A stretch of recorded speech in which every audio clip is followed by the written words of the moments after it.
তো লজ্জা লাগে, মুরব্বী মখলেস সবাই আছে, কিন্তু আমার বাংলাদেশেও তার পরিচয়, তার চর্চা শুরু হয়ে গেছে।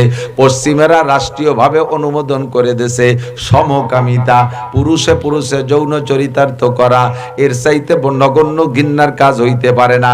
দুনিয়ার কোনো পশু প্রাণীতে এই অন্যায় করে না, দুনিয়ার কোনো পশু প্রাণীতে এই অন্যায় করে না। পুরুষে পুরুষে সমকাম অন্য কোনো প্রাণীতে করে না, মানুষে করে। শুরু করছে এই কাজটা কওমে লূত। আর এই কওমে লূতের মূল অপরাধ হলো সমকাম। আর এই সমকামকে সহযোগিতা করার জন্য তিনটে গুনাহ, তিনটে কাজ তারা করত। এক নম্বরে দাড়ি উঠার পরে থেকে দাড়ি কাইটে ফেলতো, কারণ দাড়ি যদি মুখে বড় হয়ে যায় তখন তার চেহারা পরিবর্তন হয়ে যায়। যেই আকর্ষণের কারণে পুরুষে পুরুষে সমকাম করে, সেটা হলো মুখের ভিতরে, চেহারার ভিতরে নারীত্বের একটা রূপ থাকা। দাড়ি গজালে সেই নারী রূপটা থাকে না, তার ভিতরে সেই চেহারার লাবণ্যতা থাকে না। এই জন্য তারা দাড়ি কাইটে ছেলেদের মতো, ছোট বাচ্চাদের মুখে 14, 15, 16, 18 বছরের বাচ্চাদের মতো মুখ বানায় রাখতো, চেহারা বানায় রাখতো। এই দাড়ি কাটা কওমে লূতের আগে কেউ কাটে নাই। ওই অন্যায়ের সহযোগিতা হিসেবে তারা দাড়ি কাটাটাকে বেছে নিয়েছিল। 2 নম্বরে মহিলারা টাকনুর নিচে কাপড় পরলে তাদের দেখতে ভালো দেখায়, ওই যুবকদেরকে টাকনুর নিচে কাপড় পরাইতো। লুঙ্গি পরুক বা পাজামা প্যান্ট যাই পরতো, টাকনু সে পরতো যাতে নারীদের মতো দেখা যায়। এইটাই টাকনু সে কাপড় পরা তাদের সমকামিতার সহযোগী গুনাহ। 3 নম্বরে গান বাজনার দ্বারা মানুষের ভিতরে যৌন সুরসুরি বাড়ে, গানের দ্বারা যৌন সুরসুরি বাড়ে। এই গান বাজনা এটাও কওমে লূতের আগে জগতে কেউ করে নাই। ওরাও গান বাজনার মাধ্যমে নিজেদের যৌন স্পৃহাকে চাঙ্গা করত। এই 3টে গুনার দ্বারা সমকামিতার সহযোগিতা হইতো। আমার নবী বলেন, আহসানুল ফতোয়ার ভিতরে দেখবেন বাবুল হাজ্জ ওয়াল ইবাহা সম্ভবত প্রথম খণ্ডের মধ্যে আছে।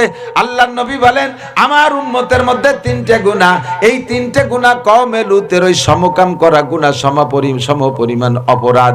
যদি তুমি তার থেকে বাঁচতে চাও, 1 নম্বর গুনাহ হলো দাড়ি কাটা, 2 নম্বরে পুরুষের টাকনু সে প্যান্ট পাজামা লুঙ্গি পরা, 3 নম্বরে গান বাজনা গাওয়া এবং শোনা।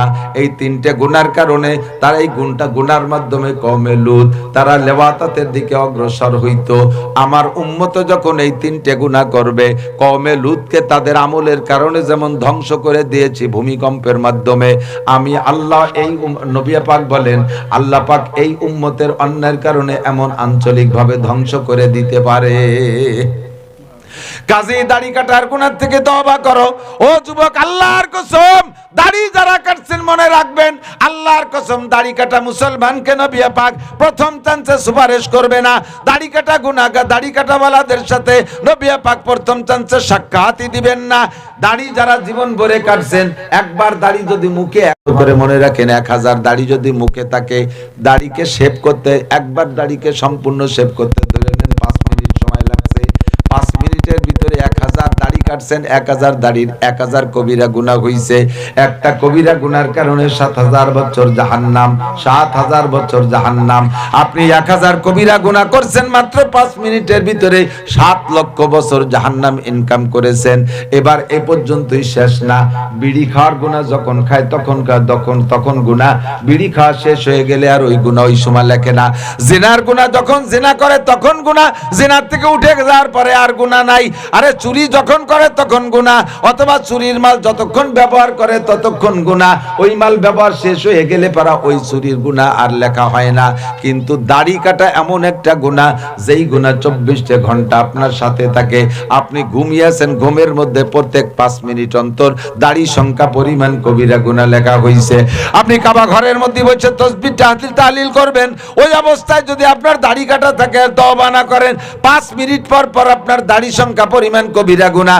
ঘুমিয়ে আছেন, ঘুমের মধ্যে লেখা হইতে আছে। খানা খাইতেছেন, খানা খাওয়ার মধ্যে লেখা হইতে আছে। নামাজ পড়তেছেন, নামাজের নেকি নামাজে ফাঁকে দাড়ি কাটার গুনাহ লেখা হচ্ছে। কোরআন শরীফ তিলাওয়াত করতেছেন, তিলাওয়াতের নেকি তিলাওয়াতে পাচ্ছেন, কিন্তু ফাঁকে 5 মিনিট অন্তর অন্তর আপনার দাড়ি সংখ্যা পরিমাণ কবিরা গুনাহ লেখা হচ্ছে। আমাকে যদি ঈমানের সাথে দুনিয়া থেকে যাইতে হয়, নবী পাকের হাউজে কাউসারকে বিশ্বাস করে সেখান থেকে পার আশা থাকে, হাউজে কাউসার খাওয়ার আশা থাকে, তাহলে এক্ষুনি আমার চেহারাটা মুসলমানি চেহারায় পরিণত করতে হবে। আল্লাহু আকবার। দাড়ি কাটা গুনার থেকে তওবা করেন। এই যুবক, আমার দিক তাকাও, যে গুনার থেকে তওবা করছ, আর যদি ওই গুনাহ কোনোদিন না করো, তাহলে বুঝবা তওবা কবুল হয়ে গেছে। আর তওবা কবুল হলে আলাদা একটা পুরস্কার।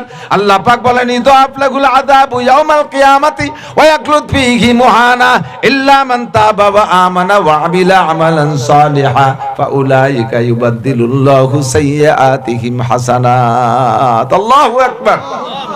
যারা গুনাহ থেকে তওবা করে, এই তওবার কারণে গুনাহ তো ক্ষমা হয়েই যায়।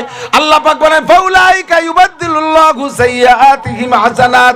তওবার কারণে গুনাহ ক্ষমা করে দিয়ে আবার গুনাহ সংখ্যা পরিমাণ নেকিও আল্লাহ লিখে দেয়। এর চেয়ে ভালো সুযোগ আর কি দেবে আল্লাহ? আল্লাহ রহমান, আল্লাহ রহিম, আল্লাহ গফুর, আল্লাহ গফফার, আল্লাহ সত্তার। তাই আল্লাহ তাআলা এই সুযোগ দিয়েছেন। আল্লাহ কি দায় ঠেকছে? গুনাহ মাফ করে দিয়েছে, এতটুকুই যথেষ্ট ছিল। সাথে সাথে আবার আল্লাহ পাক রব্বুল আলামিন নেকি দ্বারা আমলনামা ভরপুর করে দেবেন। সংখ্যা কত? কাদাদি জাবাদ আওরাকিল আশজার। আপনার আমলনামায় যদি সারা পৃথিবীতে যত গাছ আছে, গাছের পাতা সংখ্যা পরিমাণও গুনাহ হয়। কাদাদি রমালিল আরদ, জমিনে যত বালু আছে এত সংখ্যা পরিমাণও যদি গুনাহ হয়। কাদাদি জাবাদিল বাহার, সারা দুনিয়ায় যত পানি আছে সমস্ত পানির কণা সংখ্যা পরিমাণে যদি গুনাহ হয়, এমনকি এই তিনটে মিলে যত সংখ্যা হবে এত সংখ্যা যদি গুনাহ হয়। আজকে আপনি তওবা করেন, মন থেকে তওবা করেন, সমস্ত গুনাহ থেকে মন থেকে তওবা করেন, সমস্ত গুনাহগুলো এত সংখ্যাকে আল্লাহ তাআলা এত সংখ্যা নেকি বানায় দেবে। আল্লাহ আর কত ছাড় দেবে, আল্লাহ আর কত ছাড় দেবে। রহমানুর রহিম। তওবা করা যাবে ইনশাআল্লাহ। তো তওবার আলামত কি বললাম? কবুলের আলামত। ইব্রাহিম আলাইহিস সালামের কাবা ঘরে কবুলের আলামত তো পাইছেন, হাজার হাজার মসজিদ, লক্ষ লক্ষ মসজিদ। আমার আপনার তওবার আলামত ওই গুনাহ যদি আর কোনোদিন না করি। আমি নামাজ পড়ি, নামাজটাও কবুল হলো কিনা এটা বুঝতে পারলে ভালো লাগে না?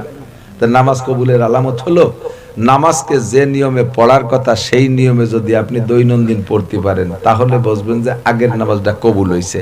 যেমন ফজরের নামাজ পড়ছেন, এই ফজর কবুল হয়েছে, বুঝবেন একটু সময় লাগবে, জোহর পর্যন্ত টাইম।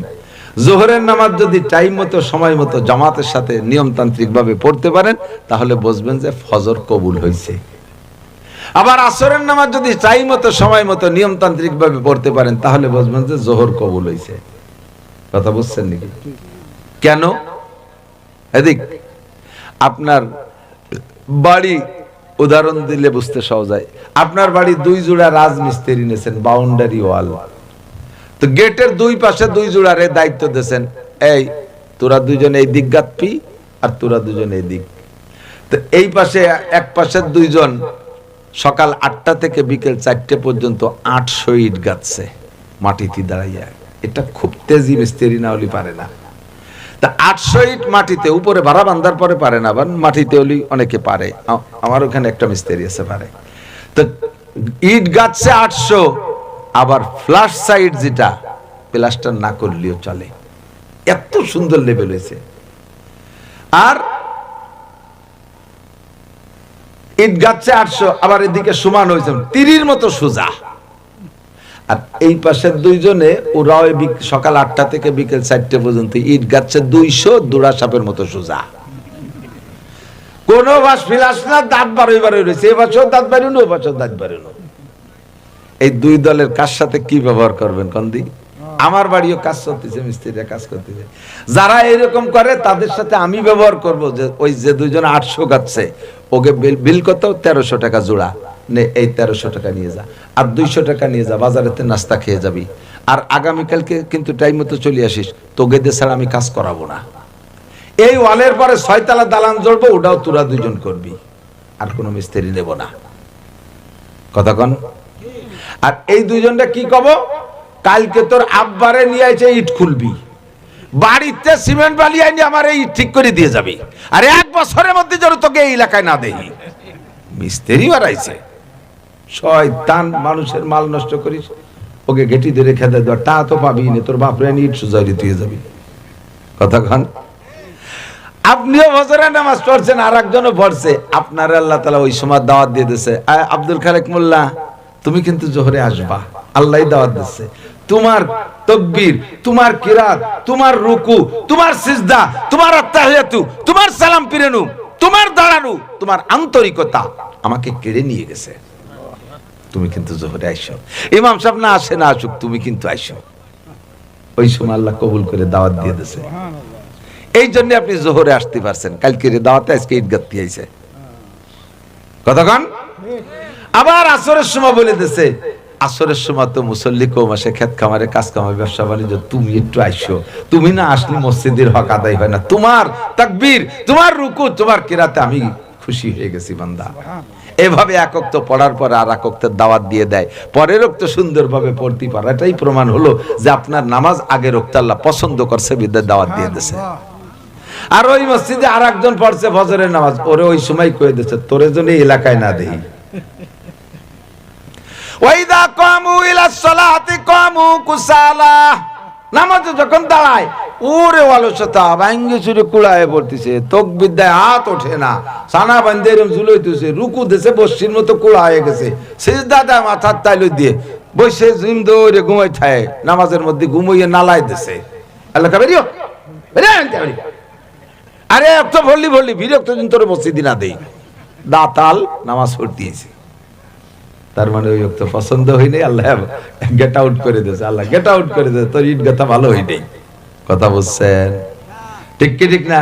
আপনার গত রমজানের রোজা কবুল হয়েছে, তার প্রমাণ এই রমজানে যদি আপনি নিয়মতান্ত্রিক ভাবে পড়তে পারেন, আদায় করতে পারেন, আল্লাহ ওই সময় বলে দিয়েছে, এই আব্দুর রাজ্জাক তোমার সেহরি খাওয়া, আর সেহরির আগে যে তাহাজ্জুদ পড়ে কাঁদছো, এরপরে সেহরি যেভাবে সুন্দর তরিকা মতো খাইছো, এরপরে রোজা থাইকে একটা অকথ্য ভাষা বলো নাই, হালাল রুজি দিয়ে সেহরি ইফতার করেছো, তুমি তিলাওয়াত করেছো, তোমার সবকিছু তারাবির নামাজ আমার খুব ভালো লাগছে। তুমি কিন্তু আগামীবারও রোজা রাখবা, আগামীবারে তারাবি কিন্তু পড়বা, সেহরি খাওয়া শেষ রাত্রে উঠবা, ওই সময় আল্লাহ দাওয়াত দিয়ে দিয়েছে। প্রমাণ যে আপনার গতবার এটা কবুল হয়েছে, এই জন্য আল্লাহ তাআলা এবারও আপনাকে আমল করার তৌফিক দিয়েছে। যদি এবার আপনার রোজার মাসে আইসা এ ঝামেলা ও ঝামেলা সে ঝামেলা বেঁধে গেছে, না এ কাজ ও কাজ সে কাজ শরীর ভালো না এটা ওটা, বুঝবেন যে গতবারের রোজা আল্লাহ লাইক করে নাই, এই জন্য তোমার এক্সপেক্ট করে দিছে। কথা বুঝেন? আপনি হজে গেছেন, হজেতে আসার সময় আল্লাহ তাআলা আপনারে বলে দিয়েছে, এই আব্দুর রহিম তুমি কিন্তু আরেকটা বার টাকা পয়সা হলিও ভালো না বেশি হলিও হজে আইসো, না পারলি কমপ্লিট উমরা করে যাইও। তুমি যে লব্বাইক বলেছো, কাবাঘর তওয়াফ করেছো, সাফা মারওয়া সাই করেছো, আমারে কিনে ফেলাইছো। আব্দুর রহিম তুমি আরেকটা বার আইসো, তুমি আমার ঘরের কাছে আরেকটা বার আইসো। আল্লাহ ওই সময় দাওয়াত দিয়ে দিয়েছে, যার কারণে আপনি অল্প দিনের মধ্যে আরেকবার পয়সা করি গুছাইয়া উমরায় চলে গেছেন। আর আরেকজনরে কইছে তোরে যেন আমি না দেখি, আর কোনোদিন মক্কায় না দেখি। শয়তান, দেশে টোন মারছিস, মন মারছিস, সুদ খাইছিস, ঘুষ খাইস, দুনিয়ার আকাম করে পরে জমি বেচে সেই জাল জমি সেই টাকা দিয়ে তুই হজ করতে আইছিস, তুই হজ রে নাপাক বানায় ফেলে, তোর কোনোদিন যেন আমি মক্কায় না দেখি। আর এই জায়গায় এসে খালি খেজুর কিনার দান্দার, জায়নামাজ কিনার দান্দা রয়েছে না, আর বস্তা বইটা হাইনি সোনা কিনার দান্দা, আর খালি ক্যামেরা করতে পারছে, মোবাইল নিয়ে খালি ছবি তোর জন্য কোনোদিন মক্কায় না দেখি। দাতাল আল্লাহ ওরে দমকাই দিয়েছে। লক্ষ লক্ষ কোটি কোটি টাকার মালিক এ দেশে যায়, ও দেশে যায়, বোম্বে যায়, মাদ্রাজ যায়, লন্ডন যায়, আমেরিকা যায়, ইটালি যায়, ফ্রান্স যায়, সিঙ্গাপুর যায়, মক্কায় যেতে পারে না, কারণ আল্লাহ ওরে বাদ দিয়ে দিয়েছে, তুই যেন তোর জন্য মক্কায় না দেখি। কথা বুঝেন? আপনার হজ, আপনার প্রত্যেকটা ইবাদত। গত বছর কুরবানি করছেন, দুইটা গরু জবাই দিয়েছেন 5-6 লাখ টাকা দিয়া, 5 কেজি গোস্ত রাইখা, আর বাকিটা মহল্লার গরিবদের মধ্যে বন্টন করে দিয়েছেন। গরিবরা গোস্ত নিয়ে যাওয়ার সময় কয়, আল্লাহ আমাকে দাও না দাও, বড়কাগারে দিও। গরিব মানুষের একটা স্বভাব আছে, ফকিরের স্বভাব, ওরা নিজেরা বড় লোক আর দোয়া করে না কোনোদিন। 5 টাকার জায়গায় 10 টাকা দিলি যায় না মাঝে, আল্লাহ তুমি উনারে কোটি কোটি টাকার মালিক বানাই দাও। একটা বারও কয় না যে আমারে ধনী বানাই দাও যাতে ভিক্ষা করা লাগে না, তা কয় না। কথা কয় জম্মের সত্যি কথা। ফকিরি নিজের বড় লোক আর দোয়া করে না, যে তার একটু ভালো দেয় তার আরো বড় লোক আর দোয়া করে। গোস্ত দিয়েছেন ভালো কইরা, পরাণ ভরে গোস্ত দিয়েছেন, যার সময় কয় আল্লাহ তুমি বড় কাকারে আগামী বছর 5টা গরু কোরবানি দিয়ে তৌফিক দিও। অপরাণ ভরে গোস্ত দিয়েছে, গরু 2টা জবই দিয়ে নিজেরা 5 কেজি রেখে খাইছেন, একক তো সব দান করে দিয়েছেন। আল্লাহ কয় থ্যাংক ইউ, ওয়েলকাম, ঠিক আছে পছন্দ হয়েছে, তুমি আগামী বছর 4টে দিও, তোমার কোরবানিটা খুব ভালো লাগছে, সিস্টেমটা ঠিক আছে। আর ওই গরু কিনের চৌরাস্তায় বাঁধতে তো না মানছিরে দেখানোর জন্য, ছুটির পর মালা গলায় দিয়ে গ্রাম ভরে ঘুরোই নিয়ে বেড়াও নাই, তোমারটা খুব সুন্দর হয়েছে কোরবানি, আবার দিবা। আর আরেকজন কুরবানি দিয়েছে, কুরবানি দিয়ে মাটিয়ে পরান কলিজা ছুটির গোস্ত ফাঁসাইতে চিনের গোস্ত সব জায়গাতে গুছাই গাছাই নিয়ে জিন্দা কবরের মধ্যে লোড দিয়েছে। জিন্দা কবর ছিলেন ফিরিজ এই জিন্দা কবরের মধ্যে লোড দিয়ে কয়ান আগিয়ে ট্যাংরা বাল্যবাসের গিরিয়ে মিরিয়ে এই নিয়ে ডিশ বইটি বইছে, গরিব মানুষ আইছে এক একখান মারি দিছে, ওরা তো এটা পলিথিন নিয়েছে আর একখান ছাড়িয়ে দিয়েছে, পলিথিন কেরাই ফাড়িয়ে আগের গোস্তটুকু মাটিতে পড়িয়ে গেছে। গালাগালি হতে আল্লাহ তুমি বুড়ো শয়তানরে দেশ কুরবানি কাজ যাওয়ার লোককে আমার আসল গোস্তটুকু মাটির মধ্যে ফেলাই দিতে ওখানে আর দিয়ে। আল্লাহ মন খারাপ করিস না, আর 2 বছর পরে এই বুড়োরে ব্যাগ নিয়ে নামাই দেবো, তুই কালেকশন করে খাবি। পারে পারে পারে এত বড় কোরবানি দিয়ে আল্লাহ তাআলা কোরবানির গোশতের জন্য ভিক্ষের জন্য নামাতে পারে কি পারে না? পারে পারে পারে। আপনার কুরবানি আল্লাহ বহুত আছে, চোখের সামনে বহুত আছে। দেখবেন এই মাঠে 30 বছর আগে একটা জমির ছিল মালিক একজন, আর ওই মাঠে কামলা দিত আর একজন। 30 বছর পরে এসে মালিক হয়ে গেছে কামলা, কামলা হয়ে যায় মালিক। আছে ইতিহাস পাওয়া যাবে কি না? ফাতাবিরু ইয়া উলিল আবসার। এর থেকে কিসসা, এই কিসসা থেকে আপনি উপদেশ গ্রহণ করেন, কাজটাকে ইখলাসের জন্য করবেন। যা করব কার জন্য? ওয়ামা উমিরু ইল্লা লিয়াবুদুল্লাহ মুখলিসিনা লাহুদ্দিন। যে ইবাদত করব ইখলাসের সাথে আল্লাহরই জন্য। হজ করছি পত্রিকায় কাগজে আলহাজ লেখানোর জন্য না, আলহাজ লেখানোর জন্য হজ করেন নাই। বহুত মাহফিলে যে দেখি ডাইন পাশে একটা চেয়ার আছে, চেয়ারটা খালি পড়ে রয়েছে, হুজুর রাই নিচে দিয়ে বসা, বলে ওই চেয়ার কান্ডে নামাইতন কেউ উঠিয়ে বসেন, নামানুও যাবে না ওর পর বসাও যাবে না। কেন? ওটা সভাপতির চেয়ার, ডাক দেন সভাপতি বসুক। কয় না উনি একটু অভিমান করছে, উনি এইবারই হজ করে আইছে নগদ, আমাকে একটা ভুল হয়ে গেছে, সে নাম লেখছে কিন্তু আলহাজ লেখা হয়নি। উনি এই কাগজ দেখে খুব ক্ষুব্ধ, রাগ হয়েছে, মাহফিল তো বন্ধই করে দেবে যে 9 লক্ষ টাকা দিয়ে হজ করেছি, তোর আমার নামে আলহাজ কেন লেখিস নেই? আমি কি করে চেয়ারে বসি? বসতেই পারতেছে না। বাংলা কয়া লাগে না, তুই বসতি না পারিস, গাড়ি মেরে বেড়াই গে যা। তুমি পত্রিকা কাগজে আলহাজ করানোর জন্য হজে গেছো, আর তাই লেখে না বিদায় চেয়ারে বসতে পারতেছে না। আল্লাহ তোরে এই নিয়ত খারাপের কারণে সম্মানের চেয়ারের থেকে গেটি ধরে নামাই দিছে, বসতেই দেয়নি। কতক্ষণ সম্মানের চেয়ার, সভাপতি চেয়ারের থেকে নামাই দিছে। সেই আবু হানিফা রাহমাতুল্লাহর কিসসা একটু মনে পড়ে গেল। ইমাম আবু হানিফা রাহমাতুল্লাহ আলাইহির সময় এক নাস্তিক ছিল, এই নাস্তিকের সাথে ওনার বিতর্ক অনুষ্ঠান, টাইম একটা ধার্য হয়েছে, এই টাইমের মধ্যে আসতে হবে। ইমাম আবু হানিফা রাহমাতুল্লাহ আলাইহির দলে অল্প কয়েকজন মুসলমান, নাস্তিকের দলে হাজার হাজার। এখন যে টাইমে আসার কথা বেলা 10টায়, ইমাম আবু হানিফা ইচ্ছা করে 1 ঘন্টা দেরি করে আসছে। এই যখন 1 ঘন্টা দেরি করে আসে, তখন নাস্তিকদের তো জয় জয় জয় হয়ে গেছে। হ্যাঁ তো সে মৌলবী আল্লাহরে তালাশ করে পাচ্ছে না, সেই জন্য পিছিয়ে পড়িয়ে গেছে। এই শুরু হয়ে গেছে স্লোগান। এর মধ্যে উনি চলে আইসে নীলে লুঙ্গি একখান গায়ে দিয়ে, কি হুজুর গেছে তোমার আল্লাহ, তুমি গেছো? আছে না ব্যঙ্গ পার্টি, এরকম ভেক্সি মারে, কি দেরি হলো কেন তোমার? 10টায় টাইম। তখন উনি বলতেছে যে রাগ করেন না, আসছি তো, তবু তারপর একটা কথা হবে, দেরি হওয়ার কারণটা জিজ্ঞেস করলে বলি। বলে হ্যাঁ বলো। আমার তো বাড়ি নদীর ওপার, নদী পার হয়ে আসা লাগে, তো নদীর ঘাটে আইসে দেখি যে চোখের সামনে এদিক ওদিক কোথাও কোনো পারের ব্যবস্থা নাই। চিন্তায় পড়ে গেলাম কিভাবে পার হবো। এর মধ্যে দেখি হঠাৎ আমার সামনে একটা শাল গাছ তৈরি হয়ে গেল, কেউ লাগালো না, এমনি এমনি হয়ে গেল। এরপরে দেখতে দেখতে সে গাছ বড়ই হয়ে গেল। এরপরে কেউ কোনো করাতি মারাতি কেউ নাই, গাছটা নিজে নিজে তক্তা হয়ে গেল। সেই তক্তা কি দিয়ে কি একা একা নৌকো হয়ে গেল, কোনো মিস্ত্রি নেই। পরে সে নৌকো কেউ ঠেলিও নামালো না, নিজে নিজে উপরেতে পানিতে নামছে। পরে আমি উঠলাম, মাঝি মাল্লা কেউ নেই। পরে তাই এবার চলে এসে নৌকো আমারে নিয়ে। এই অতীতে একটু সময় লাগে, এই জন্য ঘন্টাখানিক দেরি হয়েছে। এই নাস্তিকটা দেও, মৌলবীরা কত বড় আবাল, এ আলে খাটো কি হুজুররা খালি খালি। এ কেউ গাছ লাগালো না, গাছ হয়। কেউ নৌকরে ভালো কাঠ ফাড়ে না, সে আবার তক্তা হয়। কেউ মিস্ত্রি না, এবার নৌকো হয়। তাকেও বায় না, আবার একা একা এবার চলে আসে। এরই কয় কোন তোর বুদ্ধি? একটা মানুষ হলো, একটা বুদ্ধিমান হলো। ইমাম আবু হানিফা বলে আবালের বেটা আবাল, একখান নৌকো যদি মিস্ত্রি ছাড়া না হয়, একটা গাছ যদি লাগানো ছাড়া না হয়, একটা গাছ যদি করাতি ছাড়া না, করাতি না ভরলে তক্তা না হয়, তাহলে এত বড় বিশ্ব ভূমণ্ডলে সৃষ্টিকর্তা একজন না থাকলে এটা হয় কি করে? কথা কন। ফাবহিতাল্লাযী কাফার, ওইদি বলছে ওরে কপাল, যাই দিয়ে আটকাতে গেলেন তাই দিদি ছাড়াই গেল। এখন বলতেছে আচ্ছা ঠিক আছে, যা আবার হইছে ওটা বাদ দাও, তোমার আল্লাহ কোন দিক তাকায় আছে? না, এর আগেরটা হলো তোমার আল্লাহ এখন কি করতেছে? তোমার আল্লাহ এখন কি করতে? জাস্ট এই টাইমে তোমার তো একটা আল্লাহ আছে, কি করতেছে কও? ইমাম আবু হানিফা বলতেছেন এই প্রশ্নটা, তুমি তো প্রশ্নকারী আর আমি উত্তরদাতা। স্কুল কলেজ যেখানে লেখাপড়া করো দেখো, প্রশ্ন করে ছাত্ররা, উত্তর দেয় উস্তাদে, উত্তর দেয় ক্লাসে বসে। তো তুমি প্রশ্ন করতেছো আমার কাছে, আমি উস্তাদ আর তুমি হলো ছাত্র, তো তুমি ওই স্টেজের উপরে বসা আর আমারে তুইছো নিচে। ইমামে আবু হানিফার জন্য মঞ্চ রাখছে, মানে বসার ব্যবস্থা নিচে রাখছে, আর ওই নাস্তিকের দলে তো লোক বেশি, ওরা উপরে চেয়ার দিয়েছে।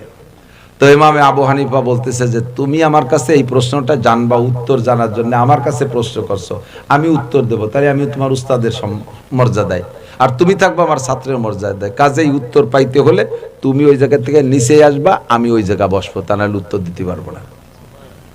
এখন তো ওর অহমিকা ছাড়ে না, কয় না। সবাই মিলে বলতে না, তা দেন এত বড়টা কঠিন প্রশ্ন করলেন যে এই মুহূর্তে আল্লাহ কি করতেছে, কাজটা তো প্রশ্ন উত্তরটা তো খুব কঠিন, যদি একটু কাকপাস করলে দিতে পারে, একটু নামেন। কোন মতো নামবে না। তারপরে যুবকরা ইমাম আবু হানিফার পক্ষে চলে এসেছে, অনেক দৌড়িয়ে কিলে গুতাইয়ে নাক মুখ ফাটাইয়ে নিয়ে নিচেই বসাইছে, আর ইমাম আবু হানিফারে কোলে করে নিয়ে ওই চেয়ারে বসাইছে। বলেন এবার উত্তর দেন। এখন বলেন আল্লাহ এই মুহূর্তে কি করতেছে? আল্লাহ কি করতেছে বোঝো নাই? ওই খবিশটারে জুতো মারিয়ে নামাইছে আর আমারে সম্মানে উঠাইছে। আল্লাহ আপাতত এটি করতেছে, আল্লাহ আপাতত এই কাজটা করলো। প্রত্যেকটা কথায় যেটা যে আটকাতে যায় সেইটা দিয়ে ছাড়াই যায়। এরপরে বলো তোমার আল্লাহ এখন কোন দিক তাকায় আছে? একটা মোমবাতি জ্বালাও। তো মোমবাতি জ্বালাইছে, কয় বলো তো এই মোমের আগুন কোন দিক তাকায় আছে? কয় সব দিক। আমার আল্লাহ সব দিক তাকায় আছে। সুবহানাল্লাহ, বলেন না সুবহানাল্লাহ। কারণ আমার আল্লাহ যদি একদিক তাকায় আর একদিক অন্ধকার হয়ে যাবে, আর ওদিক শেষ হয়ে যাবে। আমার আল্লাহ বাতির মতো সব, কারণ এটা বানায়নি কথা না। আল্লাহু নূরুস সামাওয়াতি ওয়াল আরদ মাসালু নূরিহি কামিশকাতিন ফিহা মিসবাহ। আমার আল্লাহ পাক একটা বাতি, কি কয়, চিপনির ভিতরে মাঝখানে বাতি জ্বালাইলে যেমন চিপনির চতুর্দিক দিয়ে আলো ছড়ায় যায়, আমার আল্লাহ তাআলা ওরকম বিশাল আলো সারা দুনিয়াকে একভাবে আলো দিচ্ছে। তাহলে বলা লাগে কি যে তুমি যদি রিয়ার জন্য আলহাজ করানোর জন্য হজ করে থাকো, তাহলে আল্লাহ তাআলা ওইরকমই করে যে তোমার অপমান করে এই সম্মানের চেয়ারের থেকে সরায় দেয়, বসতে দেয় না। হজ করবো কার জন্য? নামাজ রোজা কার জন্য? তবলিগ সরমনাই কার জন্য? মসজিদ মাদ্রাসা কার জন্য? সামনে নির্বাচন আসলে আমাদের, এটা তো গোপালগঞ্জ বিশেষ করে এই জায়গা আমলিগ থাকতেই হবে, কারণ আমলিগের উৎপত্তি স্থান গোপালগঞ্জ। এ জায়গা আমলিগ নাই আর আমলিগ মুছে দেব, এ কথা বলাও ঠিক না, আর এ কথা বলবো না, হবেও না কোনোদিন। এখানে জনগণ আমলিগ থাকবে। আমরা যেহেতু এবছর নির্বাচনে আমলিগরা আসতে পারতেছে না, আর কাজ পারতেছি না, যেহেতু এটা তো দেখতেছি যদি নির্বাচন হয় এই যে তারিখ দেশে, এই তারিখের ভিতরে আর আমলিগ নির্বাচন করার সুযোগ পাচ্ছেন না। বাকি আপনার একটা আমানতের ভোট আছে, আপনার একটা আমানতের ভোট আছে। আপনি একটু বিবেচনা করে ব্যবহার করবেন। বসে থাকবেন, চুপ করে থাকবেন, আপনার শত্রু জিতে যাবে। যার দ্বারা দেশের ক্ষতি হবে এমন একটা লোক উঠে যাবে, তার দ্বারা আপনার চুপ করে থাকাটাও ওই ক্ষতিকে, শত্রুকে সমর্থন করা শামিল হয়ে যাবে। এখন আপনি বিবেচনা করে যাদের কাছে আমানতটা দিলে, কমপক্ষে এই দেশের টোন মন রাস্তা ভিজিয়ে পঙ্গু ভাতা যা যা মারি টারি খাই চলছে বিগত বহুকাল ধরে, সে স্বাধীনের পরের থেকে। খালি আমলিগের দোষ দিয়ে লাভ নাই, কোন চাষি বা কম সালুন খাস জম সবাই যে চিনি। এই দেখতে দেখতে বুঝে গেছে, সামনে যদি কোরআন সুন্নাহর পতাকা নিয়ে কেউরা আসে, কোরআন সুন্নাহর পতাকা নিয়ে যদি কেউ আসে, একটাবার অনলি ওয়ান টেস্ট, আপনারা তো নিয়ে গেছেন আমাদের কাছ থেকে 54 বছর, আমাদেরকে একটাবার 5 বছরের জন্য সুযোগ দেন, মাত্র 5 বছর। যদি 5 বছরে ফেল করি, আগামীবার আবার জায়গায় চলে যান, আমিও যাব আপনাদের সাথে। আমিও আপনাদের সাথে থাকবো। একটা বার আমিও নিজেও সিদ্ধান্ত নিয়েছি, দেখি একটা বার কোরআন সুন্নাহর আইন হলে আল্লাহ কায় লাফাতাহনা আলাইহিম বারাকাতিম মিনাস সামাই ওয়াল আরদ, আসমান জমিন থেকে রহমত আর বরকতের দরজা খুলে দেব। আল্লাহ যে ওয়াদাটা করছে তো ট্রাই করে দেখলাম না কোনোদিন, এই 54 বছর মধ্যে তো দেখলাম না। বাকি বিগত মোগল আমলে, তারপরে কি বলা হয় সম্রাটদের শাসন আমলে, আগের মুসলিম রাজা বাচ্চাদের শাসন আমলে শান্তির কিস্সাই শুধু পড়ি, তা তো চোখে দেখি নাই। একটা বার একটু আমরা ফিল্ড তৈরি করে একটু দেখি, যদি ইনরা ফেল করে আগামী বছর সবাই মিলে আবার হুজুরকে বিপক্ষে নেমে পড়বেন ইনশাআল্লাহ। কথা কন কি আমি কি মারাত্মক ভুল কইছি নাকি তা ঠিক না? আপনারা একমত আছেন তো ইনশাআল্লাহ? আমার এই কথার সাথে একমত কার একটু আল্লাহকে হাত দেখাবেন ইনশাআল্লাহ। ইনশাআল্লাহ রাজি আছেন তো ইনশাআল্লাহ? আল্লাহ কবুল করুক, আল্লাহ কবুল করুক। ভাষাগত ত্রুটি বিচ্যুতি মাঝে প্রচন্ড শীত।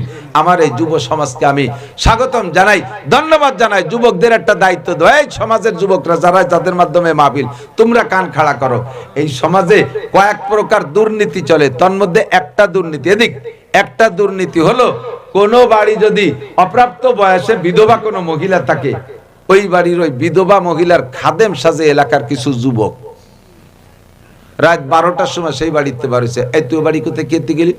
ভাবি অসুস্থ, ভাই মরার পরে তো সব বাজার ঘাট তো আমি করি, একটু আগে ফোন দিয়েছে, ওষুধ কিনে দিতে গেছিলাম। সেই ওষুধ ভাবির সেবার কি মলম দিয়েছে, তা আবার ভাবির পিটি মালিশ করে দিয়া লাগে, তাও আমার করে দিয়ে আসা লাগছে। এই নুস্য ডারে ধরে জুতো মারতে হবে। হ্যাঁ, ওরা আর কেউ নাই, তুমি গেছো ভাবি কলাই ওই বাড়ি খেদমত করতে। এই সমস্ত নুস্যগুলোর পাহারাদারি করতে হবে। 2 নম্বর, যুবকদের তোমার এক মাহফিলই তোমাদের দায়িত্ব শেষ না। 2 নম্বর, এই সমাজে গাঁজা কারা খায়, ইয়াবা, ফেন্সিডিল, হিরোইন খায়, আছে না নাই? আছে, আছে। ইয়ার র‍্যাব, কুবরা, police, army, BDR, Hasina, Khaleda কেউ ধরতে পারে না, ও আমরা হুজুর রওয়া পারবো না। এদেরকে তোমরা চেনো, তোমাদেরই কলিগ, তোমাদেরই সাথী। কে কে খায়? যুব সমাজ গঠন করে সমাজটাকে তুমি গাঁজা আর ইয়াবা, ফেন্সিডিল, হিরোইন মুক্ত সমাজ গড়তে হবে। কথা বলেন? তারা যাবে ইনশাআল্লাহ। 2 নম্বর। 3 নম্বর আর একটা দায়িত্ব দিচ্ছি, সেটা হলো তোমাদের দ্বারাই সম্ভব কোন অনুষ্ঠানে আমরা গান বাজনা করতে দেব না। বিবাহ বলেন, মুসলমানি বলেন, অলিমা বলেন, বৌভাতা বলেন, আর পিকনিক বলেন, গান বাজনা অনুষ্ঠান হতে পারবে না। কোনো বক্স আর ডেক্স আমরা এলাকায় বাজাবো না। এ ব্যাপারে হাত দেওয়া যাবে কিনা? কথা বলেন? হস্তক্ষেপ করা যাবে না ইনশাআল্লাহ। যুব সমাজের দায়িত্ব এটা, বুড়োকে দ্বারা সম্ভব না। বুড়োরা কথা বাদ দেন মিয়া, কি করে বুড়ো হয়েছেন সে সময় তো আমরা ছিলাম না বলে দেই নেই। আর পীর সাহেবের কাছে মুড়ি দই, ওর বুড়ো হলে আমরা হচ্ছে ভালো হবো, এই করে বুড়োকে একদম সবাই দিয়ে তুই দেয়। বুড়োরা পারবে না, এটা পারতে হবে যুবকদের। কথা কন? 4 নম্বর, এই সমাজে সমস্ত সাবালেক পুরুষরা যাতে নামাজি হয়। রমজান মাস আসতেছে, রমজানে এই সমাজের কোনো রেস্টুরেন্ট আর দোকান দিনের বেলা খাদ্য দোকান খোলা থাকবে না, বাচ্চা কাচ্চারা খাবে, চার দোকান খোলা থাকবে না। কোনো সাবালেক শিয়ানা পুরুষরা ওর মধ্যে যে চা নাস্তা খাইতে পারবে না। এ ব্যাপারে তোমরা সিদ্ধান্ত নিতে হবে। সমাজের সকল যুবক, সমাজের সকল সাবালেক নারী আর পুরুষ নামাজি হতে হবে। 5 নম্বরে এই আহলে হাদিস ফিতনা, বিভিন্ন প্রকারের ফিতনা, হিজবুত তাওহীদ ফিতনা, আহলে হাদিস ফিতনা, আহলে কোরআন ফিতনা, কাদিয়ানি ফিতনা, এই ফিতনাগুলো যদি এখানে কি বলা হয় মাথা চাড়া দিয়ে উঠতে যায়, হক্কানি উলামায়ে কেরামের শরণাপন্ন হইয়া বড় বড় আলেমদেরকে ডেকে নিয়ে আসবেন। হুজুর এই ডেতে এই গয় দেখেন দিয়ে, এর সাথে আপনারা কি বোঝেন, আমাদের সাথে মুভ করায় দেবেন ইনশাআল্লাহ। আজও পর্যন্ত টেকে নাই, কিয়ামত পর্যন্ত টিকতে পারবে না উলামায়ে কেরামদের সামনে ইনশাআল্লাহ। এ ব্যাপারে পদক্ষেপ নেওয়া যাবে না ইনশাআল্লাহ। আর সামাজিকভাবে অন্যান্য উন্নয়ন কল্পে গরিব মিসকিন এতিম অসহায় কাঙ্গাল দুঃখিনী বিধবাদের পাশে দাঁড়ানোর খেদমতের নিয়তে ইখলাসের সাথে আল্লাহকে ভয় রাখতে হবে, অন্তরে কোনো প্রকার গুনার ফিকির করা যাবে না। এভাবে আমরা একটা যুব সমাজ গড়ব, মুসলিম সমাজ গড়ব। আল্লাহ তাআলা তৌফিক দান করেন, বলেন আমিন। আপনি যাকে ভোট দিবেন, আপনার ভোট পাইয়া যদি ওই লোকে দেশে টোন মারে, মন মারে, রাস্তা খাল ভিজিয়ে কাট মারে, আর পয়সা করি কালেকশন করে নিয়ে কানাডা পাঠায়, আর আপনি কাবা ঘরে যে বসে রয়েছেন ভোট দিয়ে থুয়ে যাইয়া, উনার চুরি সুট্টামি নুচ্ছমি বদমাইশির সবকিছুর একটা পার্সেন্ট ও না আসে আপনার আমলনামায় বিকাশ হয়ে যাবে। তাইতে আপনি আরশে আজিমে বসে থাকেন, আপনি ওর থেকে বাঁচতে পারবেন না। খুব বুঝে শুনে একটু হাত দিতে হবে। এবার খুব বুঝে শুনে একটু হাত দিতে হবে। মনে করেন এদিক তাকান, বাজারে গেছেন, বড় বড় শৈল বল কাতলা রুই কিনবেন, শ্বশুর আইছে, শাউরি আইছে, ভাইরা ভাই আইছে, তাকে খাওয়াতে হবে। কিন্তু বাজারে যাইয়া এবার বাজারে যাইয়া শৈল বল কাতলা ইত্যাদি পান নাই, পাইছেন 2 ভাগ টাহি মাছ, একটা হলো বাইতটাই একটা হলো তেলটাই। আর টাকি কিনবেন, এর তো কোনো মাছ নাই, তেলটাই তো কিনা যাবে না, বাইতটাই এলিও কিনতে হবে, ঠিক না? আওয়ামী লীগ আলারা কোরআন সুন্নাহ নিয়ে আসুক, আমরা সবাই তার জন্য। বিএনপি আলা আসুক, কোরআন সুন্নাহ নিয়ে আমরা সবাই তার জন্য। 90% মুসলিম কান্ট্রিতে কেন কোরআন সুন্নাহর আইন চালানো যাবে না, এইটাই তো বোধগম্য হয় না। কতক্ষণ ঠিক না? আমরা সকলে, আমরা কোনো এক দলের কোনো প্রার্থী, কোনো মার্কার ভক্ত না, কোনো দলের ভক্ত না। আমাদের প্রার্থনা হলো কোরআন সুন্নাহর আইন বাস্তবায়ন করে দেখি আল্লাহ তাআলা শান্তি রহমত দেয় কিনা। ভাষাগত ত্রুটি বিচ্যুতি মার্জনীয়, যা বলেছি শুনেছি আল্লাহ আমল করার তৌফিক দান করেন, সবাই বলেন আমিন। দুরূদ শরীফ পড়ি। আল্লাহুম্মা সাল্লি আলা মুহাম্মাদিন ওয়া আলা আলি সাইয়্যিদিনা মুহাম্মাদিন ওয়া বারিক ওয়া সাল্লিম। আল্লাহুম্মা সাল্লি আলা মুহাম্মাদিন ওয়া আলা আলি সাইয়্যিদিনা মুহাম্মাদিন ওয়া বারিক ওয়া সাল্লিম। আল্লাহুম্মা আমিন। ربنا ظلمنا أنفسنا وإن لم تغفر لنا وترحمنا لنكونن من الخاسرين ربنا فاغفر لنا ذنوبنا وكفر عنا سيئاتنا وتوفنا مع الأبرار। আয় রব্বুল আলামিন, কনকনে শীতের রাত্রে তোমার নেককার বান্দা বান্দীদেরকে নিয়া, আমি দুর্বল, আমি কমজোর, আমি গুনাহগার, যা পারছি কোরআন হাদিসের আলোচনা করে শাহী দরবারে ভিক্ষার দোকানে হাত তুলেছি। রব্বুল আলামিন, আমাদের জীবনের সব গুনাহ কথা তুমি এক্ষুনি মাফ করে দাও। যত গুনার আলোচনা করেছি অবশ্যই এ গুনাহ আমরা করে থাকি, বহুবার তওবাও করেছি, নফস শয়তানের কাছে হেরে যাই। আয় আল্লাহ, তুমি আজকে আমাদের খাস তওবা নসিব করো। আয় আল্লাহ, অন্তর থেকে বুঝে আমরা তওবার সিদ্ধান্ত নিয়েছি, আমাদের এই তওবার পর অটল অবিচল থাকার তৌফিক দান করো। আয় আল্লাহ, বাকি জীবন ইবাদত বন্দেগী নেক কাজের ভিতরে। গলা কাটানো যত সহজ, সে সময় হাতের নখ কাটা অত সহজ হবে না। কাজেই এইটা হলো অনুকূল পরিবেশ, আর সেইটা হবে প্রতিকূল পরিবেশ। প্রতিকূল পরিবেশে ইবাদত করলে আল্লাহ তাআলা এ পরিমাণ নেকি বাড়ায় দেয় যে তোমরা আমার সাথে থাইকা উহুদ বদর খন্দকে গিয়ে গলা কাটাই দিয়ে যে সকল শহীদ হয়েছে, উহুদের 70 জন, বদরের 14 জন, এইরকম শহীদদের 100 শহীদদের যে নাকি আমার আখেরি উম্মত একটা সুন্নতের পর আমল করলে সেই পরিমাণ নেকি দেওয়া হবে। ওই সময় সুন্নতের পর আমল করলে মানুষ, এখন সুন্নতের পর আমল করলে প্রশংসা করে, একে অপরকে ধন্যবাদ জানায়, আর সেই সময় সুন্নতের পর আমল করলে মানুষকে ক্রিটিসাইজ করবে। যুবক ছেলে, 25 বছরের ছেলে, বিশ্ববিদ্যালয় পড়ে, সে যদি পাগড়ি পরে, টুপি পরে, জুব্ব পরে আর দাড়ি রাখে, দেখবেন তাকে তার আব্বাই ঠাট্টা করে, তোর কি দাড়ি রাখার বয়স হয়েছে? ওই ছেলের বলে দাড়ি রাখার বয়স হয়নি, আল্লাহ ভুল করমে দাড়ি দিয়ে ফেলাইছে। বাপে যদি ছেলেরে কয় তোর কি দাড়ি রাখার বয়স হয়েছে, এ কথার কি মানে? অভিযোগটা উপরে চলে গেছে, তার মানে তোর দাড়ি রাখার বয়স হয়নি, আল্লাহ ভুল করমে দাড়ি দিয়ে ফেলাইছে, কথা তাই আসে না? বাপের ঈমান নষ্ট হয়ে যাবে, আর বাপের এই কথার দ্বারা ছেলের দাড়ি রাখার প্রতি উৎসাহ কমে যাবে। সুন্নতের পর আমল করতে গেলে ঠাট্টা করে। মাও ছেলেরে কয় তোর বাপ আজও সাবালে গেল না, তুই বুড়ো হয়ে গেলি কেউ অসমা। ওর বাপ আজও দাড়ি রাখে নাই, 56 বছর বয়সে, তুই দাড়ি রাখিয়ে বুড়ো হয়ে গেলি কে, বাপে ছেলেরে কয়। যুবক স্বামী যদি দাড়ি রাখে, স্ত্রী তারে কয় তোমার আমার বড় চাচার মতো দেয়া যাচ্ছে। এই বড় চাচার মতো কেউ যদি খেপায়, দাড়ি রাখা সম্ভব? মুশকিল না? শিল্পপতি, কোটিপতি, ডিসিএসপি ইন্দ্রা যদি ফ্লোরে দস্তারখানা বিছিয়ে খানা খায়, তাহলে যারা ওই সমসাথী তারা এসে বলবে দোস্ত জীবনে কি অর্জন করলে, আজ একটা ডাইনিং টেবিল বানাতে পারলে না, দস্তারখান খেতা বিছিয়ে ভাত খাচ্ছ, ঠাট্টা করে, ঠিক না? কোন কলেজের মেয়ে যদি বোরকা পরে, শতভাগ পর্দা করে, বেপর্দা দাইয়ুস বেশ্যাক প্রকৃতির মহিলারা তারে হুজুর হয়ে গেছে, কলেজে পড়ার হুজুর হয়ে গেছে, চোখ পাক্কায় গুতুম পেশার মতো গুড়াই গুড়াই ব্যবসায় আছে না নাই?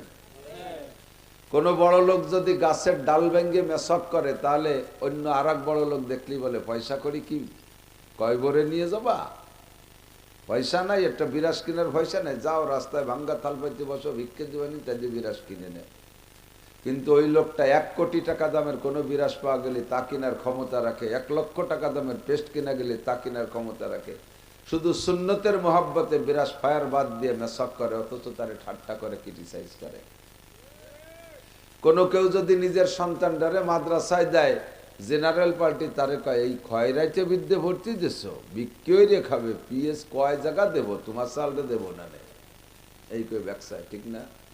তাহলে এই সময় প্রত্যেকটা সুন্নতের পর আমল করা খুব কঠিন সময় হয়ে গেছে। এই মুহূর্তে একটা সুন্নতের পর আমল করা নবী পাকের উপস্থিতিতে ময়দানে যাই 100 শহীদ 100 মুজাহিদ গলা কাটাই দিয়ে শহীদ হওয়া সম পরিমাণ কঠিন। এজন্য হুজুর বলেন প্রতিকূল পরিবেশে ইবাদত করলে আল্লাহ তাআলা এরকম নেকি দেয়। আবহাওয়া যদি একটু ঠান্ডা কম থাকে বুড়ো বুড়ো মানুষ বেশি আসে, শ্রোতা আসে বেশি। যখন একটু শীত বেড়ে যায় কুয়াশা বেড়ে যায় তখন শ্রোতা কমে যায়। এটা প্রতিকূল হয়ে যায় মাহফিলের জন্য। অবশেষে এত দীর্ঘক্ষণ পর্যন্ত আমার অপেক্ষা আপনারা বসেছিলেন। আমি আন্তরিকভাবে দোয়া করি, খাস দোয়ার মধ্যে শরীক রাখি।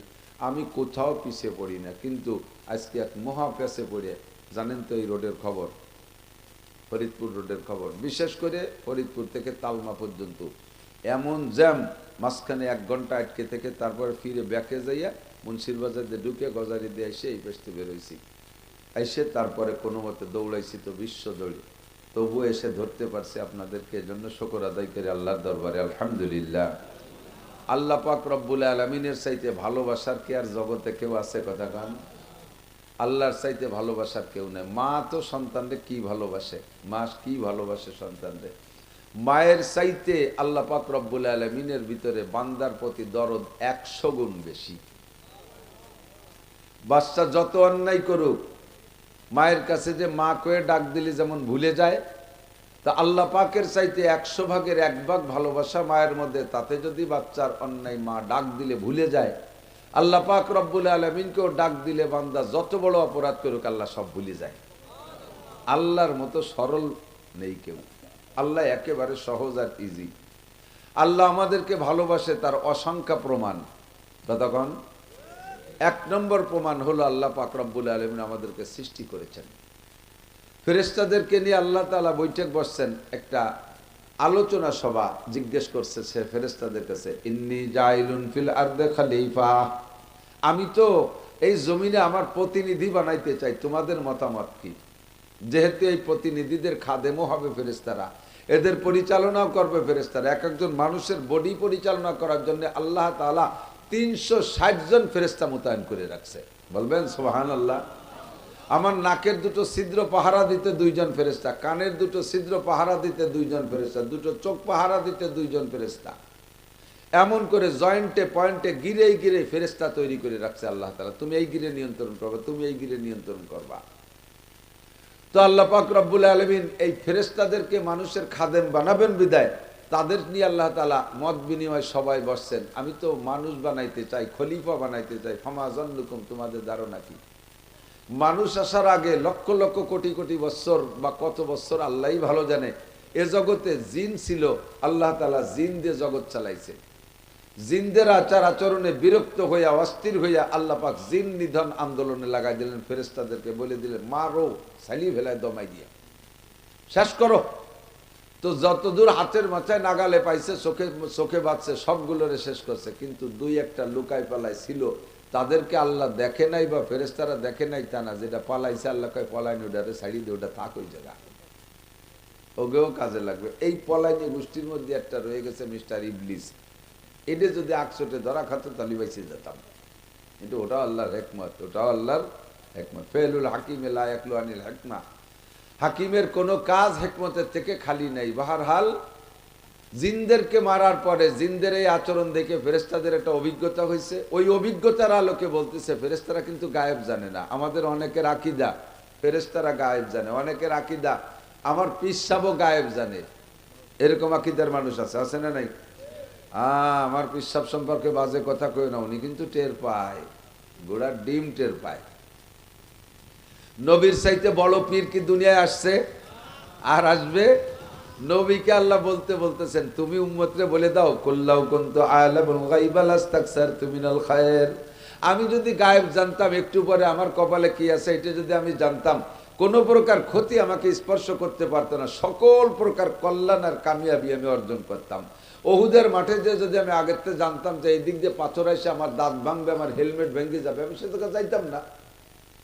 তায়েবে গেলে যদি দুইজনে, আমি আর সাদ ইবনে আবি ওয়াক্কাস দুইজন তায়েবে যাব, গেলি যদি ওরা এই পরিমাণ মারবে আমি আগের থেকে জানতাম, তাহলে দুইজন যেতাম না, এটা দলবল নিয়ে যাইতাম। বুঝে শুনে তো মাইর খাওয়ার মধ্যে যা জায়েজ নেই। কতক্ষণ? তাহলে হুজুর বলেন আমি গায়েব জানি না, আল্লাহ বলতেছেন আমি গায়েব জানি না, তাই বলে দাও। ফেরেশতারাও গায়েব জানে না, কিন্তু অভিজ্ঞতার আলোকে একটা সন্দেহ করলেন। আতাজআলু ফিহা মান ইউফসিদু ফিহা ওয়া ইয়াসফিকুদ দিমা।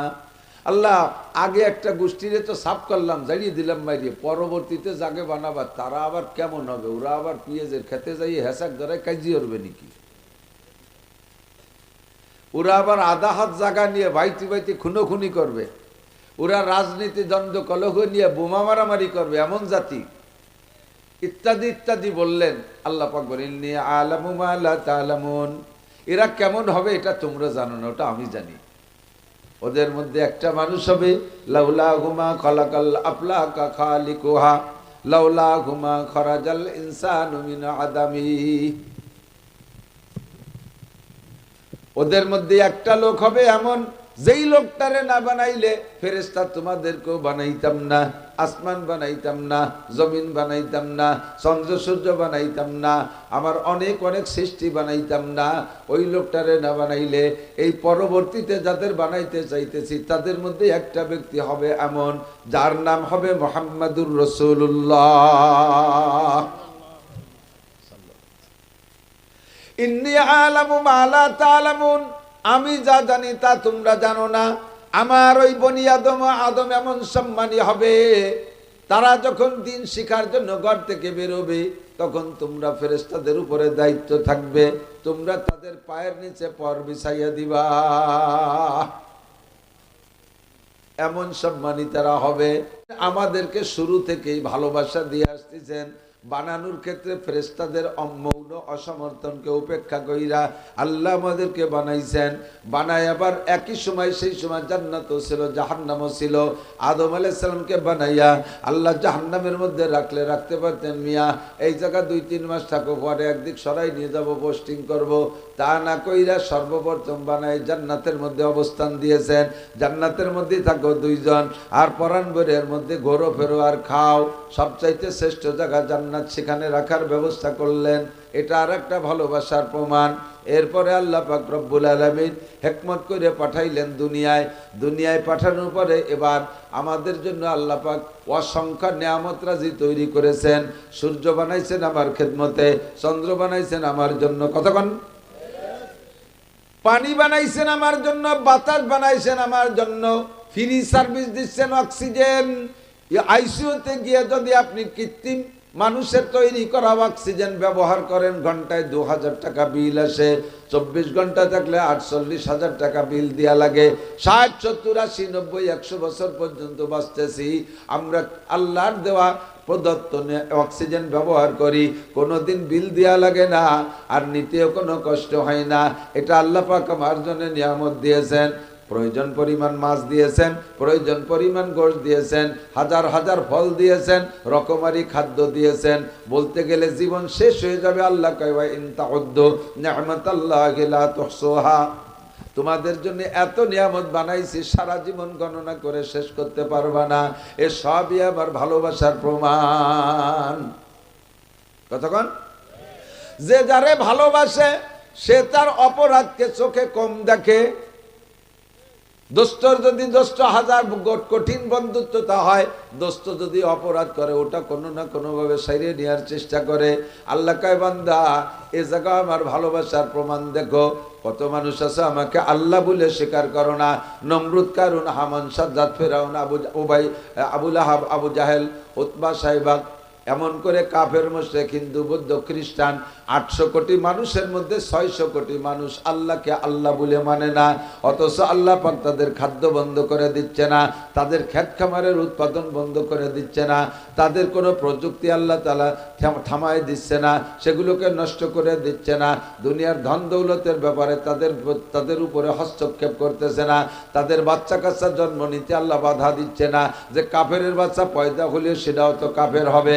সেও তো আল্লাহ দ্রোহী হবে, কাজে ওদের মহিলাদের পেট দিয়ে বাচ্চা হবে না, এমন সিদ্ধান্ত আল্লাহ নেয় না।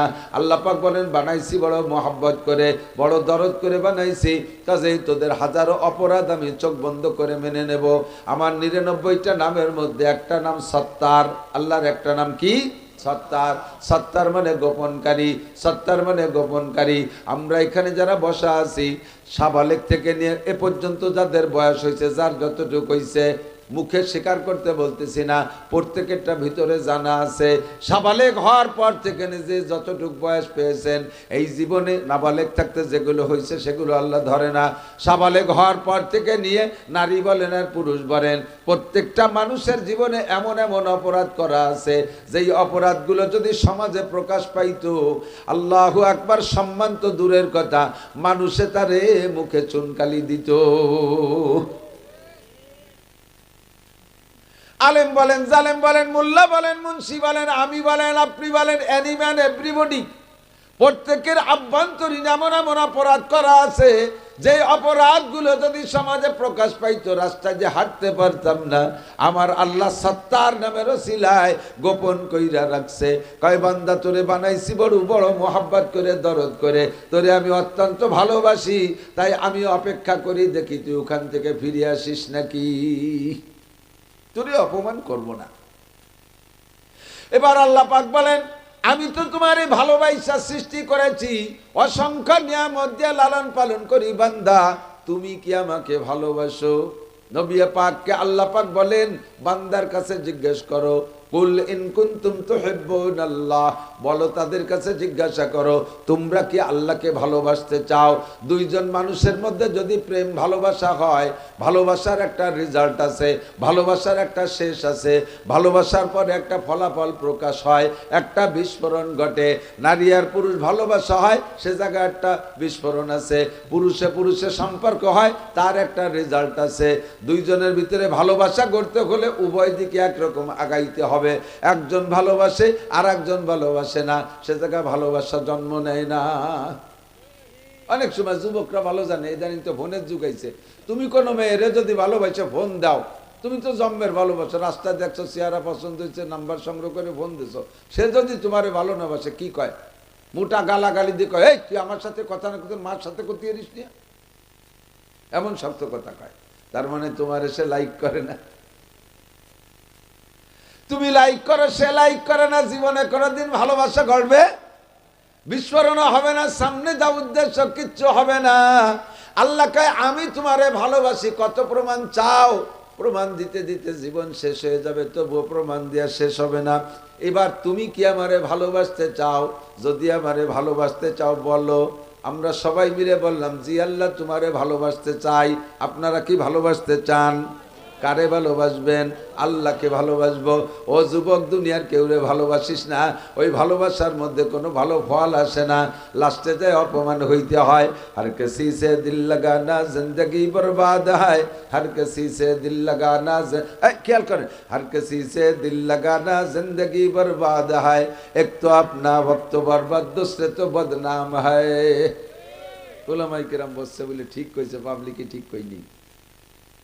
हर किसी से दिल लगाना जिंदगी बर्बाद है, কাহারো প্রতি দিল লাগানো, কেউরে ভালোবাসা জীবনটা নষ্ট করা ছাড়া আর কিছু না। কি কি নষ্ট? এক তো আপনা ওয়াক্ত বরবাদ দুসরে তো বদনাম হয়, একালো সময় নষ্ট, তার পিছনে প্রেম গল্প করতে যথেষ্ট সময় নষ্ট হয়, অবশেষে যাইয়া বদনামের শেষ নাই। যদি ভালোবাসতে বাসতে আকাম পার যায় চলে যাও, আল্লাহ বাসালি 39 জুতোর বাড়ি খাতি পারবা ততক্ষণ। যার সাথে ভালোবাসা গড়লে কোনো বদনাম নাই, আরো দৈনন্দিন শান্তি বাড়ে, দৈনন্দিন শান্তি বাড়ে, তিনি আমার কে? একটু বলবেন কে? আল্লাহ পাক বলেন আমি তোমারে ভালোবাসি, বহু প্রমাণ আছে। এবার দুইজনের মধ্যে বিস্ফোরণ ঘটবে ভালোবাসার, এর জন্য তুমিও আমাকে ভালোবাসতে হবে। বলো তুমি আমাকে ভালোবাসো কিনা? আমরা বললাম জি আল্লাহ ভালোবাসবো। তবে লাস্টে বিস্ফোরণ কি ঘটবে কও? লাস্টে এই ভালোবাসার ফলাফল কি দাঁড়াবে?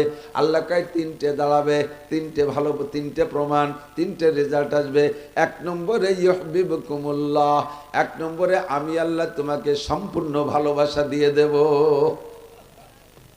দুই নম্বর, এই ভালোবাসার খাতিরে তোমার জিন্দেগিতে যত গুনাহ করেছো, যত অন্যায় করেছো, যত অপরাধ করেছো, জিনা করেছো, চুরি করেছো, ডাকাতি করেছো, লুচ্ছমি করেছো, মদ খেয়েছো, গাঁজা খেয়েছো, ইয়াবা খেয়েছো, ফেনসিডিল খেয়েছো, সুদ খেয়েছো, ঘুষ খেয়েছো, জারি যাত্রা করোসা, গাজীর গান গুণযাত্রা, আল্লাহু আকবার, ব্যারাকা ডান্স, কারিতাস, বিআরডিবি, স্বনির্ভর, জাগরণী চক্র, আশা, প্রশিকা, গ্রামীণ ব্যাংক, দাঁড়াই মতো খাড়ায় খাও, আইটে আইটে পায়খানা করো, গালাগালি, কাজাকাজি, দুনিয়ার যা আছে আকাম কুকাম সব করেছো।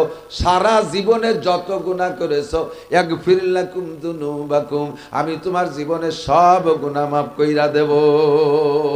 এটা হলো ভালোবাসার ফলাফল। 3 নম্বর পুরস্কার, আমার নাম গফুর, তাই আমি ক্ষমা করে দেব।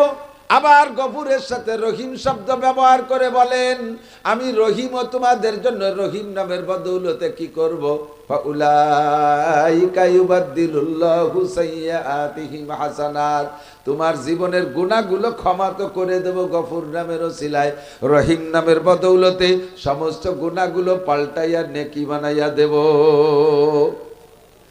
যদিও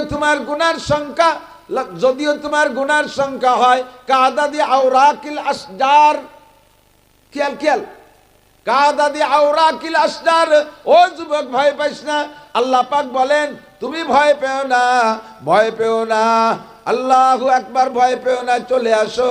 ও যুবক, যত গুনাহ করো ভয় পেও না, ব্যবস্থা আমার কাছে আছে।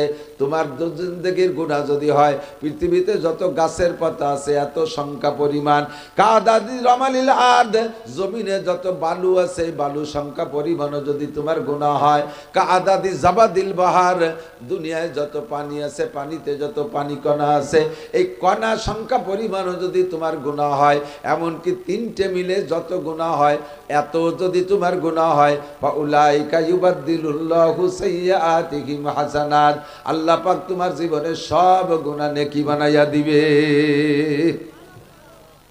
আমার সাথে ভালোবাসা করলে এইটা পাবা। তাহলে ভালোবাসা করব কার সাথে? আল্লাহর সাথে। সব গুনাহ মাফ, গুনাহগুলো নেকি বানাই দেবে। ইদাফ লাহুল আযাবু ইয়াউমাল কিয়ামাতি ওয়া ইয়াকলুদ ফীহি মুহানা ইল্লা মান তাবা ওয়া আমানা ওয়া আমিলা আমালান সালিহা ফাউলাইকা ইউবাদদিলুল্লাহু সাইয়্যাতিহিম হাসানাত। শর্ত আছে আমার দিক তাকান, ইল্লা মান তাবা, জীবনে যা গুনাহ করেছে সেখান থেকে ফিরে আসতে হবে। তওবা মানে ফিরে আসা, তওবা মানে ফিরে আসা, আর ইস্তেগফার মানে পিছনের গুনাহ থেকে ক্ষমা চাওয়া। আল্লাহ পিছনে যা করেছি ক্ষমা চাই, সামনে আর করব না বলে অঙ্গীকার করলাম, এর নাম হলো তওবা। ইল্লা মান তাবা ওয়া আমানা, এরপরে আল্লাহর প্রতি গভীর বিশ্বাস, ওয়া আমিলা আমালান সালিহা, সামনে নেক আমল করার জন্য পাক্কা প্রতিজ্ঞা, আমি আর কোনোদিন নামাজ ছাড়বো না, রমজান ভাই পাইলে রোজা ছাড়বো না, আমি কোনোদিন ফরজ তরক করব না, আমি কোনোদিন ওয়াজিব তরক করব না, আমি কোনোদিন সুন্নাত তরক করব না, আমি কোনোদিন কবিরা গুনাহ করব না, আমি কোনোদিন সগীরা গুনাহ করব না। এইভাবে গুনাহ না করার তওবা করা আর ইবাদত করার প্রতিজ্ঞা করা। আল্লাহ পাক বলেন এই সিদ্ধান্তে আসো, আমি তোমার সব গুনাহগুলো নেকি বানাইয়া দেব।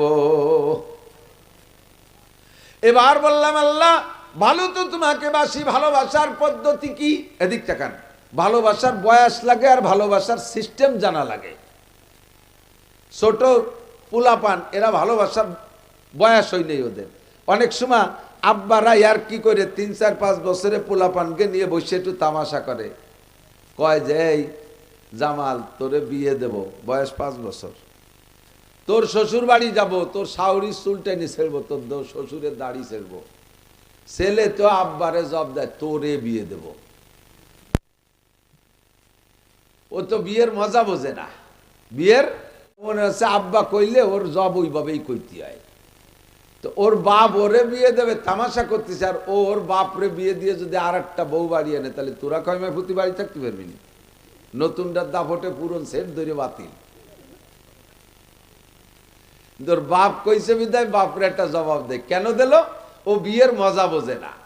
কিন্তু 22, 23, 24, 25 বছরের যুবক ছেলের যদি কাব্য একটা মেয়ে দেখতে যাইতে চাচ্ছিলাম, কখন যাওয়া যায়? ও কাব্বা সন্ধ্যের আগে যাওয়া যায় না, কারণ ও তো বিয়ের মজা বুঝিয়ে ফেলাইছে। ও বিয়ের 7 বোঝে, এই জন্য ও 24 ঘন্টা ব্রিফকেস রেডি থাকে। কিন্তু 5 বছরের তো বোঝে না, ও চকলেটের মজা বোঝে। কথা কন, ও বোঝে চকলেটের মজা। কাজেই তোমারে ভালোবাসবো, ভালোবাসার বয়স কোন সময়? আল্লাহ কয় সাবালেগ হওয়ার আগে আমারে ভালোবাসা লাগবে না, দিশে পাবা না। যে সময় তুমি বাসবাগানে দাঁড়ায় বিভিন্ন জায়গায় হ্যালো হ্যালো করতে দিশে পাও, বিভিন্ন জায়গায় যোগাযোগ করতে পারো, ওইটা তোমার ভালোবাসার বয়স। আমি তোমার কাছ থেকে ভালোবাসা চাই সাবালেগ হওয়ার পরের থেকে। এবার সিস্টেম কি? সিস্টেম না জানা থাকলে হবে না। অনেক অনেক ফ্যামিলিতে দেখবেন ছোট ছোট ঘন ঘন বাচ্চা কাচ্চা, 1 বছর 1.5 বছর 2 বছর পর পর এটা এরকম খুব ঘন ঘন হয়ে গেছে। তো সে একেবারে লাস্টেরটা যেটার নাম ইতি, ওটা বসা শিখছে। ওর উপরেরটার বয়স 1.5 বছর বেশি, তার 1.5 বছরের বড়। সে একটু আইটি উঠে বেড়ায়, দুডিরে সোজাইরে টান টান হলি 4 আঙ্গুলের আপ ডাউন হয়। এভাবে একটার বয়স 4.5 বছর, একটার বয়স 6 বছর, এরকম 1.5 বছর 1.5 বছর হলে 7টা 8টা হয়েছে। তো বাপে যদি বাইরে থেকে কোনো খাবার দাবার টুল্লা আনে, বড় গেয়াতে দেয় না, ওই বসাটা ছোটটারে দেয়। তো ছোটটা রাতে দিলে ছোটটা রাতের থেকে ওইটার ভাগ খাতি হলি কারা খায়? ওই বড় যারা ওরে কোলে উঠতে পারে ওরা আছে, ওদের জড়াই গড়াই কোলে রেনে একদিক যায়, ও খায় এরাও খায়। তোর পাশে বসা রয়েছে, ওর ইমিডিয়েটলি বড়টা, সে কোলে উঠতে পারে না, টুল্লার ভাগও পায় না। ওই টুল্লা নিয়ে গেছে, ওই যে নালাতি নালাতি ওর পেট বেঁচে যাচ্ছে, ভাগ পায় না। আর ওর ওই শিশুকালের বুদ্ধিতে ও এতটুকু অনুভব করছে যে এই টুল্লার ভাগ খাতি হলে এই ছোট্টারে কোলে ওরা শিখতে হবে, নইলে ভাগ টুল্লা ভাগে পাবো না। এখন কোলে হতে গেলে দুডিরে দাঁড়ালি 4 আঙ্গুলের বেশ কম, কিরম কোলে আসবে? তো ওই টুল্লা আজকে আব্বা হাতে দেবে, তার আগে ও প্র্যাকটিস করতেছে, দেখি পারি নাকি। তো ওরে কোলে হতে যে গলা টলা জড়াইয়ে বুইয়ের সাথে এরকম সিবিয়ে ধরিয়ে উঁচু আটা দিতে গেছে, ওদিক দিয়ে পাও পাড়ায় ধরছে। তো পাও পাড়ায় দুধের প্যাট তৈরি, প্যাট গলাতে ওই পর্যন্ত যে প্যাট মেশে, প্যাটে প্যাটে মিশে গলা টাইনে ধরে সিবে ধরে পাও পাড়ায় ধরে কোলে হতেছে। আধা মিনিট খানিক কোলে হলে ওর জিব্বে টিব্বে বার হয়ে গেছে, গ্যাস রানি শুরু হয়ে গেছে। বড়রা দেখে ছাড়াই দিছে। এই যে ওরে গলা সিবে মারতেছে, এটা কি মারার জন্য এরকম ধরছে নাকি? ও কিন্তু ভালোবাসার জন্যই ধরছে, ও মোহাব্বত করার জন্যই ধরছে। কোলে ওর টুল্লার ভাগ খাবে, কিন্তু ওর সেই যোগ্যতা হয় নাই, সে বয়স হয় নাই, নিয়ম জানে না। এই অনিয়ম ভালোবাসতে গেলি এভাবে গলা চিপে মারা হয়। আল্লাহ পাক বলেন আমারে ভালোবাসতে চায় অনেকে। হিন্দুরাও কিন্তু আল্লাহকে ভগবান বলে স্বীকার করে, কিন্তু তার নিয়ম জানে না ভালোবাসার।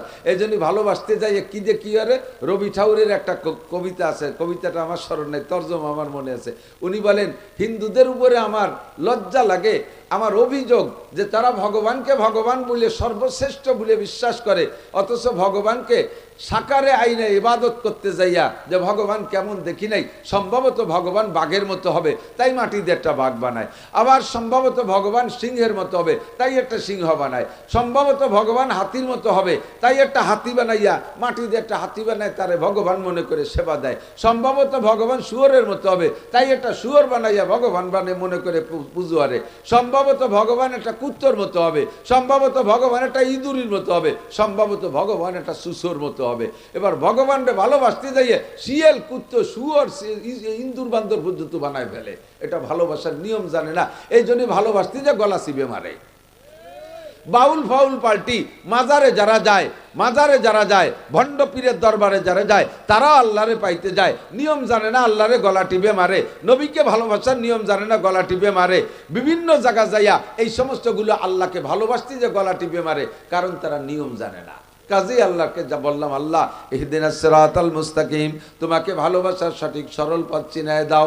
আল্লাহ পাক বললেন নবী তুমি বলে দাও ইন কুনতুম তুহিব্বুনাল্লাহ, যদি তোমরা আল্লাহকে ভালোবাসতে চাও তাহলে সিস্টেম হলো ফাত্তাবিউনি, আমি নবীর অনুকরণ করো, ফাত্তাবিউনি আমার অনুকরণ করো।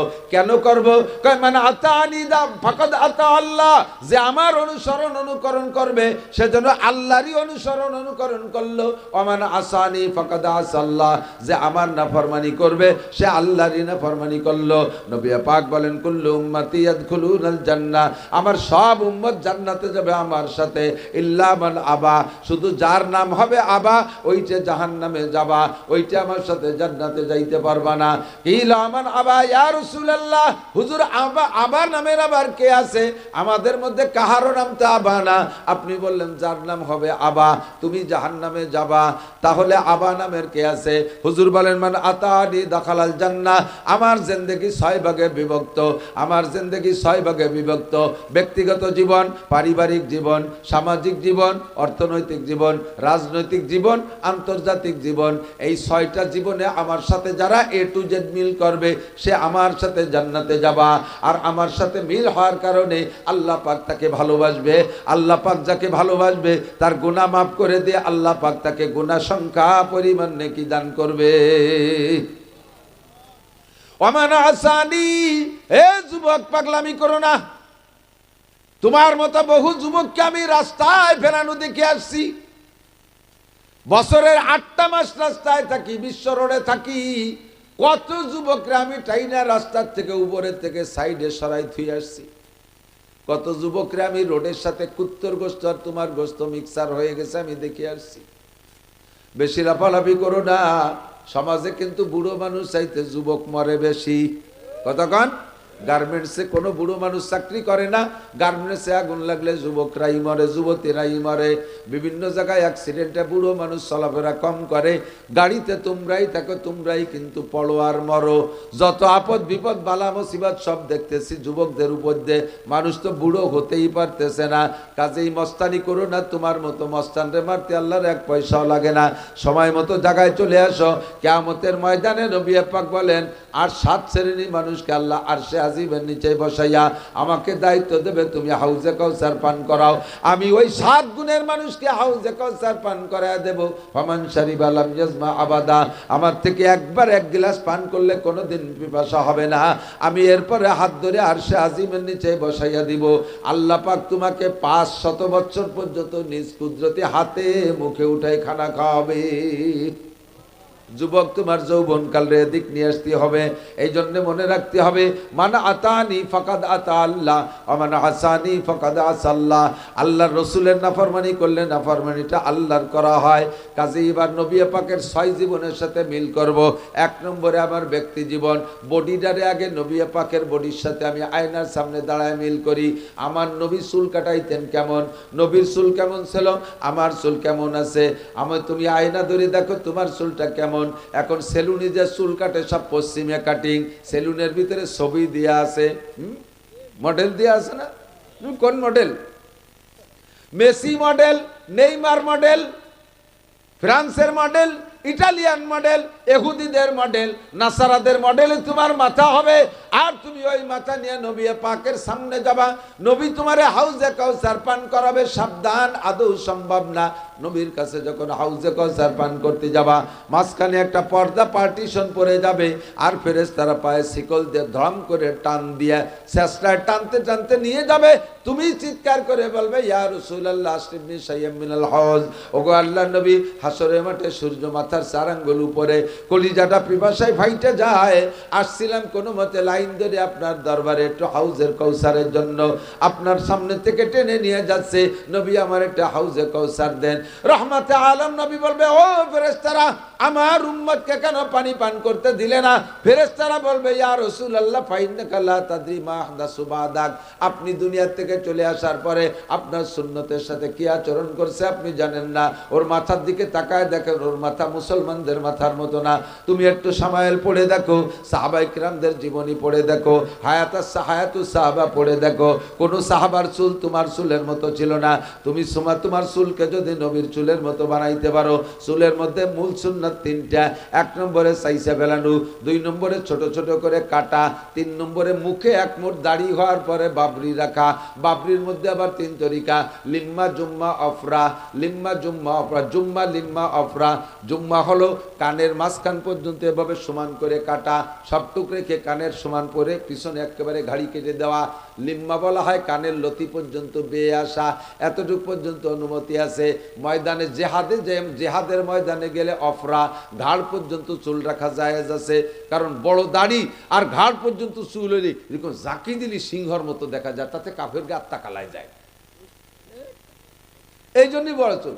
তবে সবচেয়ে উত্তম হলো যুবক তোমরা যারা আছো, চুল সব জায়গায় ছোট ছোট করে কাটবা। কদম ছাট বলে, উপরেও যেমন নিচে তেমন সাইডই পাতলা করে উপরে বড় রাখা, এটা খ্রিস্টান কাটিং। আহসানুল ফতোয়ার ভিতরে লেখছে, উলামায়ে কেরাম মনে রাখবেন, আহসানুল ফতোয়া ৩য় খণ্ড বাবুল ইমামতের মধ্যে লেখছে, যদি কোনো মসজিদের ইমাম সাহেব ইংরেজি কাটিং চুল কাটে, অর্থাৎ এখান দিয়ে পাতলা করে সমান করে উপরে বড় রাখে,